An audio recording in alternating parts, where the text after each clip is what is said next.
கதை. ஒரு குடும்பத்தில் இருந்த கணவனும் மனைவியும் தங்களுடைய மகனை கஷ்டப்பட்டு வளர்த்தார்கள். மகனும் பெற்றோருடைய கஷ்டத்தை உணர்ந்து சிறப்பாக படித்து நல்ல ஒரு வேலையில் சேர்ந்தான். அவன் தன்னுடைய முதல் மாதச் சம்பளத்தை வாங்கி வந்து தாயிடம் கொடுத்தான்.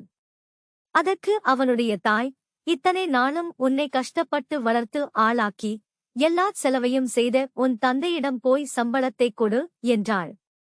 அதற்கு அவனோ முடியாது என்று மறுத்துவிட்டான். தாயானவள் மீண்டும் அவனிடம் பணத்தை தந்தையிடம் கொடு என்று சொல்லியும் அவன் கேட்காததால் அவனுடைய கன்னத்தில் ஓங்கி ஓர் அடிவிட்டாள். பணத்தை அப்பாவிடம் போய்க் கொடு என்று எவ்வளவு சொல்லியும் கேட்காமல் ஏன் இப்படி அடம் பிடிக்கிறாய் என்றாள் தாய். அதற்கு அவன், அம்மா, ஒவ்வொரு முறையும் தந்தையிடம் நான் பணம் வாங்கும் போதும் அவருடைய கை மேலே இருக்கும், என்னுடைய கை கீழே இருக்கும்.